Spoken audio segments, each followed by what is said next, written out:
Hey, welcome back. I would like to share with you some of my games against the Tomas-Bot on chess.com. As I've said previously, I usually avoid playing the bots, mainly because they blunder intentionally rather than naturally like a human opponent. But I heard someone somewhere suggest you should choose a bot at a certain level, close to your level, and play it repeatedly until you win 8 in a row or something like 9 out of 10, and then move on to another bot or higher bot. So I chose the Tomas-Bot, who is rated 1200 to start with, and I played 8 times in a row, and I won all of them. Now, don't worry, I'm not going to go through every move of all 8 games, but I do have some highlights. Let me see if I can move this over to the corner there, and then crop it just a little bit. I'm doing this live. Yeah, look at that. Getting better at this. I think he's from Switzerland. Is that what that symbol is? Um, anyway, and I let the computer choose which color I would play. So I got black the first 3 games and then white for the last 5 games. We played a variety of openings. On the first 2 games, Tomas played d4 to open, so I responded with the Dutch defense. And on the 3rd game, Tomas opened with e4, so I played the Scandinavian. Then when I was playing with the white pieces, I opened with d4 every time. We played 3 London systems, Queen's Indian defense, and Semislav. Now, I think I was trying for the London, all 5 of those, but opening books call them whatever they want to. So, now, one thing that I improved upon as we went is the number of moves. At least I think so. I made this cute little graph to show. On the first game, that column at the left, we were 86 moves, which was the longest. And my last game, over on the right, was our shortest with 49 moves. You can see it wasn't an even progression, but I got, I think, on average, shorter. In other words, I won more quickly as time went on. That 82 near the end is probably shouldn't have happened. But anyway, wow. It took me like 30 minutes to make that graph, and it took me like 1 minute to describe it. Okay, but it was fun, and the average, that purple line across the top there, 67.5 moves. Obviously, the games against the bots will probably average more than your games against human opponents, mainly because bots do not resign, or at least these don't. It plays and forces you to checkmate. So let's see, what was next? I didn't make a graph for it, but I noticed that my accuracy improved throughout as well. My first game was the lowest with 68% accuracy. That's the, I guess they call it the CAPS score. I don't know what that stands for. But anyway, I reached a peak of 86, and I think my last one was 83. So I started with the high 60s, went up to the 70s, and finished in the mid to high 80s. I felt like that was some improvement as well. It's not great, but improving is the name of the game, at least for me. I did make one more graph, which is the blunders, but I don't know if you can even tell what this is. The little purple circles are my blunders, white circles are Tomas's blunders. So the first game is that little signpost or tall lollipop at the left, where Tomas had 6 blunders and I had 5. Then you see we both reduced for the second game. Then we had 3 games in a row where we both did really well. Tomas did 1 blunder each. Then the 5th game or 6th game, he had 3 blunders and I had none. Then we had 2 each. And on the final game, he had 3 and I had none. So I felt pretty good that at 3 of those games, I had 0 blunders. And a couple of them I had just 1 blunder, which at my level, around 1100 rapid on chess.com, is pretty good.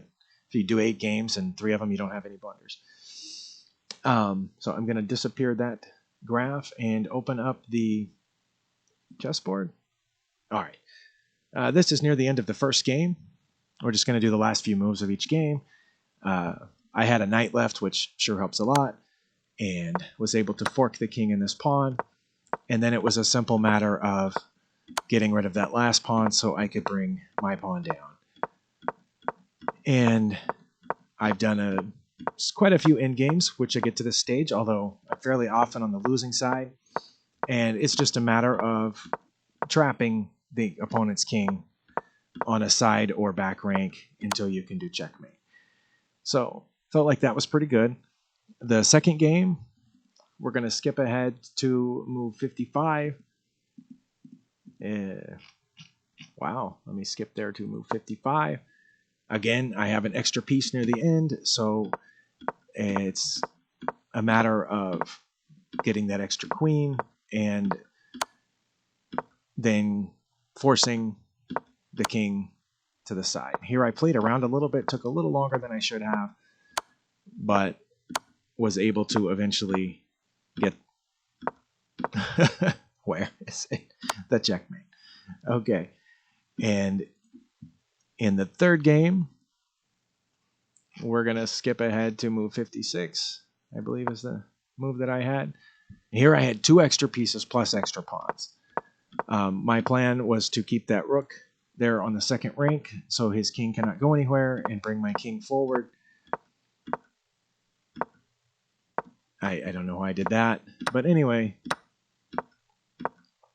it was a matter of getting what's known as opposition, where the kings block off these squares from each other so that you can deliver checkmate, which I did. And in the fourth game was one of the shorter ones, if I'm not mistaken. Here, and even close to the end, we both had queens and rooks on the board. The opponent had an extra bishop, but I had a passed pawn, which I was able to promote. And this, yeah, that's an inaccuracy. I'm pretty sure that they should have just captured there. I don't know the exact thing, but so now I've got 2 queens, and it's a matter of just destroying the opposition here.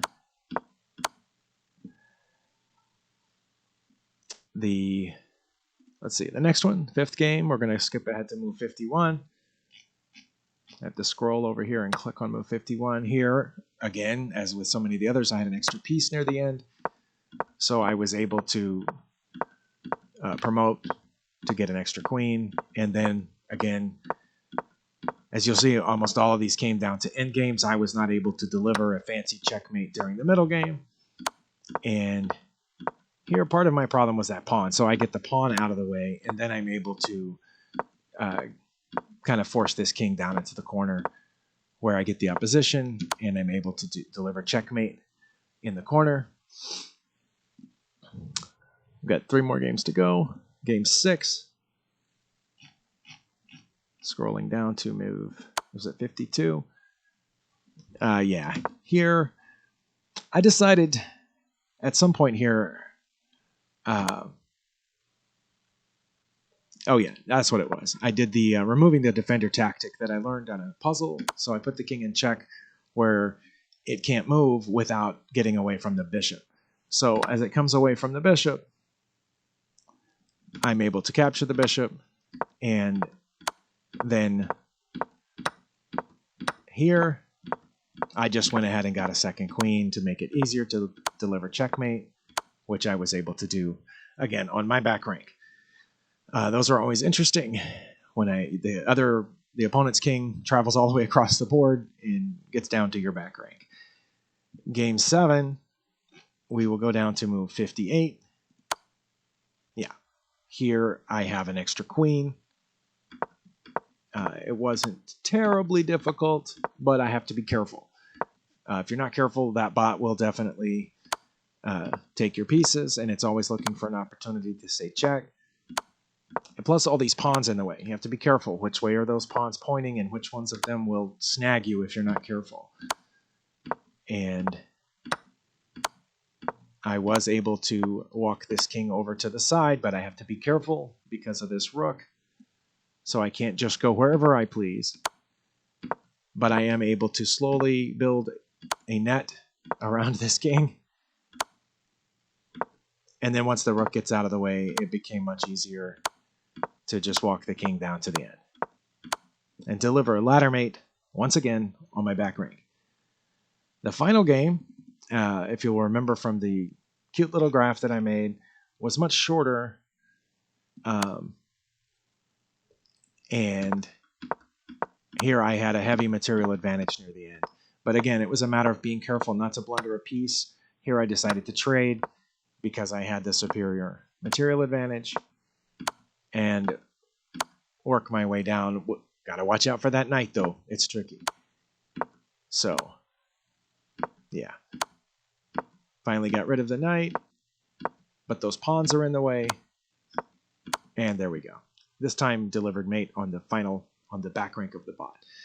So I haven't looked at the full list of bots yet, but I plan to move on to, if there's another 1200 bot, I will try to play against that one.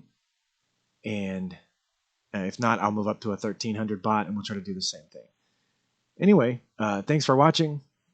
Let me know your experiences with the bots. I did notice, I'll throw this in right here at the end. I did notice that the bot did not blunder or commit mistakes consistently. Now, the first two games, it committed a mistake on move 5, like clockwork. But then it started on game 3, it committed a blunder on move 5. So after that, I thought, okay, that's the pattern. It's going to either on move 5, it's either going to commit a mistake or a blunder that I have to punish. I have to figure out how to capitalize on that. But then in game 4, it didn't commit a mistake until move 25. And its first blunder was on move 40.